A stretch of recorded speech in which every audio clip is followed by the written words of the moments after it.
आज हम सेंटा की नई साइड को देखेंगे तो मूवी के स्टार्टिंग में एक सेंटा क्लॉज को देखते हैं कि सेंटा क्लॉज की बॉडी पर खून के निशान होते हैं। अब ये बच्चों को गिफ्ट देने जा रहे थे, पर तभी सेंटा को अजीब सी आवाज आती है और पीछे से कोई डोर ओपन करने की कोशिश करता है। और जैसे ही डोर खुलता है, 12 घंटे पहले स्टोरी पीछे चली जाती है। अब यहां से मूवी की स्टोरी अलग अलग के डिवाइड हो जाती है। फर्स्ट स्टोरी में हम 4 फ्रेंड्स को दिखाया जाता है, जिनमें से एक का नाम होता है मोली, जो कि अपने फ्रेंड के साथ थी। वो अपने फ्रेंड्स को एक वीडियो दिखाती है और ये वीडियो 1 साल पुरानी इनके स्कूल की थी, जहां पर 2 स्टूडेंट्स की डेथ हुई थी। अब इस वीडियो में एक ऑफिसर को दिखाया जाता है जो कि वहां पर इन्वेस्टिगेशन कर रहा था। अब मॉली अपने फ्रेंड्स को कहती है कि वीडियो फेक भी हो सकती है, इसलिए वो खुद वहां जाकर एविडेंस को कलेक्ट करना चाहती है और वो अपने बाकी तीनों दोस्तों को भी साथ ले जाती है। एक फ्रेंड कैप्रिस उनके साथ नहीं जाती, क्योंकि उसे अपने पेरेंट्स के साथ आउट ऑफ टाउन जाना था। कैप्रिस के फादर अपनी फैमिली को अपने कजन के घर ले जा रहे थे, पर वो तीनों जाना नहीं चाहते, क्योंकि उनकी कजन बहुत अजीब है और वो इन लोगों को बिल्कुल पसंद नहीं करती। लेकिन उसके फादर उनसे कहते हैं, अगर हम अपना बिहेवियर अच्छा रखें तो वो फिर से हम लोगों को पसंद करेंगी। मॉली ने अपना इंट्रोडक्शन सेक्शन और रिकॉर्डिंग स्टार्ट कर दी है। वह सभी आवाज रिकॉर्ड कर रहे थे, पर तभी उनको वहां स्कूल के प्रिंसिपल की आवाज आती है, जो फोन पर किसी से बात कर रहे थे। अब वह प्रिंसिपल से बचकर एक रूम में छुप जाते हैं, जो कि एक बेसमेंट का डोर है। और इधर कैप्रिस की फैमिली को दिखाया जाता है, जो कि अपनी कजन के घर पहुंच चुके हैं। तभी कैप्रिस का भाई क्रम्पस का बना एक ट्रॉय टच करता है। अगर आप सब लोगों को क्रम्पस का नहीं पता, तो ये एक एंटी सेंटा क्लॉज है, जो कि सेंटा से बिल्कुल अलग है। ये बुरे लोगों को सजा देता है और जो लोग क्रिसमस में कुछ गलत करते हैं और बुराई फैलाते हैं। जब कैप्रिस का भाई उस टॉय को टच करता है, तो उनकी कजिन उस पर चिल्लाता है, तो कैप्रिस का भाई फिर से उस टॉय को टच करता है, जिसे उस घर का नौकर देख लेता है और उसे टच करने से मना करता है और कहता है कि बच्चों को इसको टच नहीं करना चाहिए। लेकिन कैप्रिस का भाई नौकर को छड़ाने के लिए उस क्रम्पस टॉय को नीचे गिरा देता है। वो नौकर कहता है कि तुमने बहुत गलत किया और तुम्हें इसकी सजा मिले। और इतने में उसके डैड की कजिन भी आ जाती है, जो सब कुछ देख लेती है। तो फौरन वो उस फैमिली को अपने घर से जाने के लिए कहती है। अब क्या ब्रिज की फैमिली वापस जाने लगती है? तभी रास्ते में कार का एक्सीडेंट हो जाता है और कार चलना बंद हो जाती है। यहां पर सेंटा क्लॉज और उनके कुछ साथियों को दिखाया जाता है। ये गिफ्ट्स और स्वीट्स बना रहे हैं और इन सब में उनका एक इन्फेक्टेड हो चुका है, जिसकी वजह से वह अजीब अजीब हरकतें करने लगता है और अपना हाथ काट लेता है। और अब हम नेक्स्ट सीन में ऑफिसर को देखते हैं, जो कि अपनी वाइफ और अपने बेटे के साथ क्रिसमस ट्री लेकर घर जाने लगते हैं। लेकिन थोड़ी ही देर बाद हम देखते हैं कि उनके साथ उनका बेटा नहीं है। वो अपने बेटे को ढूंढने की कोशिश करते हैं, पर उनका बेटा उन्हें नहीं मिलता। पर कुछ देर बाद उनका बेटा बाहर निकलता है, जो कि बिल्कुल नॉर्मल था, लेकिन उसका बिहेवियर बिल्कुल बदल चुका था। और जब वो तीनों घर जा रहे थे, तो एक अनजान सा आदमी उन पर नजर रख रहा था। अब वो तीनों घर आ जाते हैं, मगर उनके बेटे का बिहेवियर अब भी अजीब था। अब वो ऑफिसर क्रिसमस ट्री को डेकोरेट करता है, पर उसका बेटा फिर भी खुश नहीं होता। और तब ऑफिसर की वाइफ अपने बेटे को नूडल्स दे, तो वो बहुत अजीब तरह से खाता है। हालांकि उसकी मोम उसको रोकती है, पर वो उनकी बात को बिल्कुल नहीं सुनता। ये देखकर वो ऑफिसर अपने बेटे को रोकने की कोशिश करता है, लेकिन वो फोल्क से उनके हाथ पर अटैक कर देता है। ये देखकर उसको गुस्सा आता है और वो ऑफिसर अपने रूम में वापस चला जाता है। उसकी वाइफ अपने बेटे से पूछती है, पर वो कोई जवाब नहीं देता। दूसरी तरफ हम उन तीनों दोस्तों को देखते हैं, जो कि एविडेंस ढूंढ रहे थे। वहां पर उन्हें बहुत सी चीजें मिलती हैं, जैसे खून के निशान और दीवार पर लिखे कुछ वर्ड्स। वो सभी एविडेंस को कलेक्ट कर लेते हैं और जब वो बेसमेंट से जाने लगते हैं, तो कोई भी की डोर में फिट नहीं होती और अब वो अंदर ही लॉक हो जाते हैं। वो सोचते हैं कि शायद प्रिंसिपल ने उन्हें बंद कर दिया ताकि वो उन्हें क्रिसमस पर मार सके। उन्हें ऐसा भी लग रहा था कि शायद ने ही उन 2 स्टूडेंट्स को मारा होगा।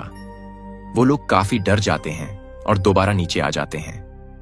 अब हम दूसरी तरफ सेंटा क्लॉज को देखते हैं, क्योंकि वो काफी डरा हुआ दिखाई दे रहा था, क्योंकि सभी एल्स इन्फेक्शन की वजह से वॉकिंग डेड बन चुके थे। सेंटर अपनी वाइफ को झुकने के लिए कहता है। वो एल्फ सेंटा पर अटैक करने आता है और एक एक करके बाकी के लोग भी आने लगते हैं, जो कि इन्फेक्टेड थे। अब सेंटा एक एक करके सभी एल्फ्स को मार देता है और वो ऊपर जाता है और देखता है कि अब उसकी वाइफ भी इन्फेक्टेड हो गई थी, इसलिए उसे अपनी वाइफ को भी मारना पड़ता है। फिर से उस ऑफिसर की फैमिली को दिखाया जाता है जहां पर उसकी वाइफ शोवर ले रही थी तो उसका बेटा अचानक उसके पीछे आ जाता है। वो अपने हस्बैंड से कहती है कि उनके बेटे का बिहेवियर काफी अजीब हो गया है, हमें उसे डॉक्टर के पास लेकर जाना चाहिए। पर ऑफिसर मना कर देता है और कहता है कि इसको हम खुद हैंडल कर लेंगे। अब जब सब सो रहे थे, ऑफिसर उठता है और देखता है कि क्रिसमस के सभी गिफ्ट्स खुले हुए थे। वो समझ जाता है कि ये इसके बेटे ने किया है। वो इसके रूम में जाता है और इससे पूछता है, पर उसका बेटा मुस्कुरा रहा था और कुछ नहीं बोलता। अब ऑफिसर को गुस्सा आ जाता है और वो उसको बेल्ट से मारने लगता है, लेकिन उसकी वाइफ रोक लेती है और उसको कहती है कि मैंने तुम्हें बताया था कि हमारे बेटे को डॉक्टर की जरूरत है, पर तुमने कहा था कि हम इसे हैंडल कर लेंगे। और अब वो अपने बेटे को सुला देती है।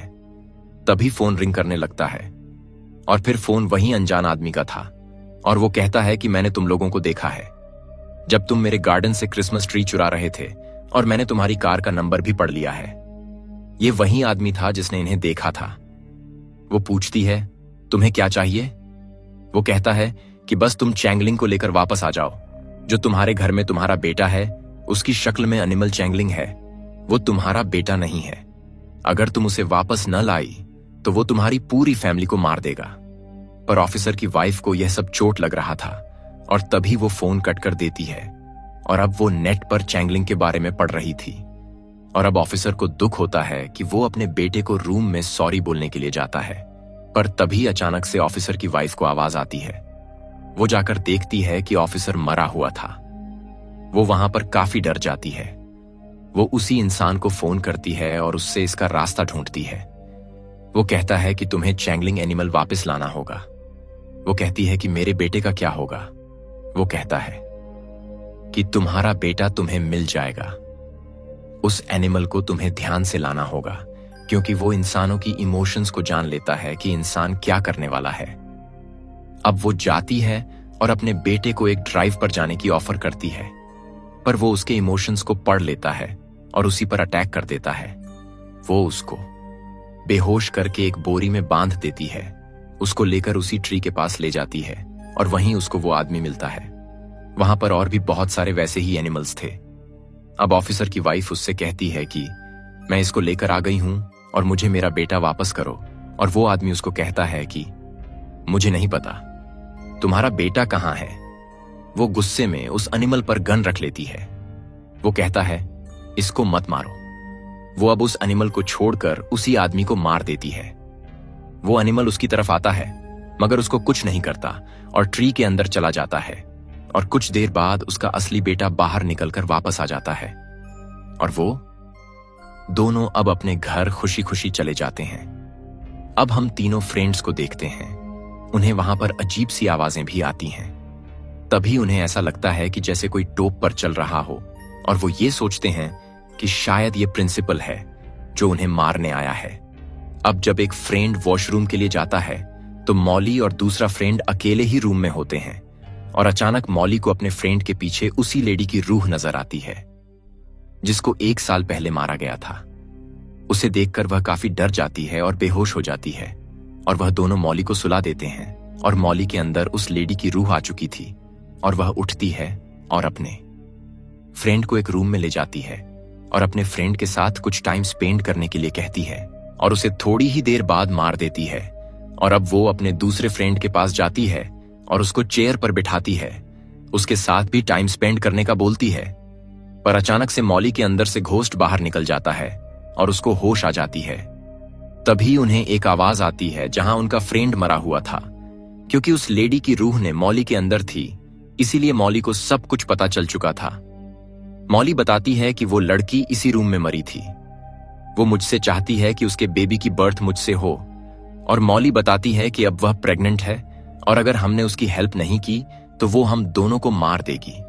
और तभी वहां पर वह लड़की की रूह अपने मरे हुए बेबी के साथ आ जाती है। वह मॉली पर हाथ रखती है और अपने बेबी की रूह को पासवर्ड कर देती है। वो देखती है कि उसका फ्रेंड उसको मारने आ रहा है, इसलिए वो उसको भी मार देती है। तभी सभी दरवाजे खुल जाते हैं और मॉली वहां से चली जाती है और इधर कैप्रिस की फैमिली को दिखाया जाता है। वो सब पैदल ही आगे जा रहे थे कि अचानक कैप्रिस के डैड पर कोई अटैक कर देता है। वो काफी जख्मी हो जाते हैं। कैप्रिस का भाई फायर लेने के लिए आगे बढ़ता है। उसकी मोम उसको रोकती है, वो नहीं रुकता और जब वो फायर पकड़ लेता है तब अचानक कोई जमीन के नीचे से उसको ले जाता है। दरअसल ये एक क्रम्पस था। वो इस फैमिली को मारना चाहता है क्योंकि इस फैमिली ने क्रम्पस के बारे में बुरा भला कहा था। खासकर कैप्रिस के भाई ने उसके ट्रॉय को भी तोड़ा था। अब वहां पर क्रम्पस की आवाज आती है। ऐसा लगता है कि जैसे वो इनके करीब आ रहा है। वो तीनों भागने लगते हैं और पास वाले चर्च में आ जाते हैं। उसके डैड कहते हैं कि हमें अपने गुनाहों को कबूल करना चाहिए ताकि क्रम्पस हमें माफ कर दे। अब कैप्रिस उनको बताती है कि मैंने डैड की कजिन के घर एक चीज चुराई थी और मेरे भाई ने हमारे घर की कैट्स को भी मारा था, इसलिए क्रम्पल्स उसे उठाकर ले गया। कैप्रिस की मोम उसके डैड पर गुस्सा करती है क्योंकि उनके पास अपने बेटे के लिए टाइम नहीं था और अपना सारा टाइम अपने बिजनेस को दे दिया। वह कहता है कि ऐसा नहीं है, अब बिजनेस भी नहीं रहा। मैं सभी लोगों को बेवकूफ बनाता था और अब मेरा सारा बिजनेस खत्म हो चुका है। और इसके बाद क्रम्पल्स अपनी जंजीर से उसको खींच कर ले जाता है। वह दोनों काफी डर जाते हैं और छुप जाते हैं। तभी कैप्रिस को अपने पांव में कुछ फील होता है। ये क्रम्प तभी उसकी मोम उस पर अटैक करती है और कहती है कि मैं उससे लड़ूंगी, तुम भाग जाना, वरना वो हम दोनों को मार डालेगा। वो ऐसा ही करते हैं।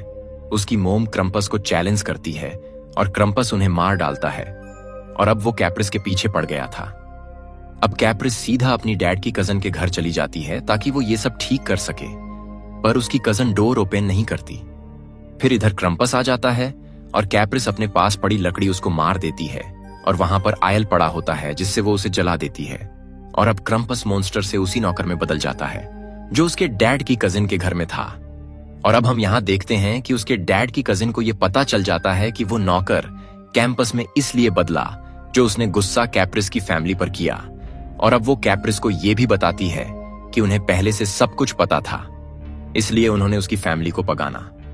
और इसी गुस्से की वजह से कैप्रिस भी क्रम्पस में बदल जाती है और अपने डैड की कजिन को मार देती है। और अब हमें वहीं से सीन दिखाया जाता है जो कि हमें स्टार्ट में दिखाया गया था। सेंटा के सामने जब डोर ओपन होता है तो वह देखता है कि सामने क्रम्पस है और यहां पर फिर दोनों की फाइट होती है। क्रम्पस सेंटा के हथियार को दूर गिरा देता है और उसके पांव में जंजीर बांधकर उसको गिरा देता है। सेंटा फिर से अपना हथियार उठाता है और क्रम्पस को मारने लगता है। और जब वो क्रम्पस को मार रहा था तो वो क्रम्पस उसके सामने एक आदमी में तब्दील हो जाता है। और फिर पुलिस आती है और उसको इस मूवी की स्टोरीज में जो जो लोग मारे गए उन्होंने कोई ना कोई गलती की थी। या तो वो लोग बुरे थे, या फिर उन्होंने कोई चोरी की थी, या फिर उन्होंने क्रिसमस का मजाक बनाया था। कोई भी अगर इस फेस्टिवल में बुरे काम करता है तो क्रम्पस आकर उन्हें सजा देता है या फिर उन्हें मार देता है और यहां पर मूवी का दी एंड हो जाता है। लौटूंगा ऐसी ही शानदार कहानी के साथ। कहानी अच्छी लगी हो तो वीडियो को लाइक करें, सब्सक्राइब करें और अपने दोस्तों के साथ शेयर करना ना भूलें। मिलते हैं नेक्स्ट वीडियो में। धन्यवाद।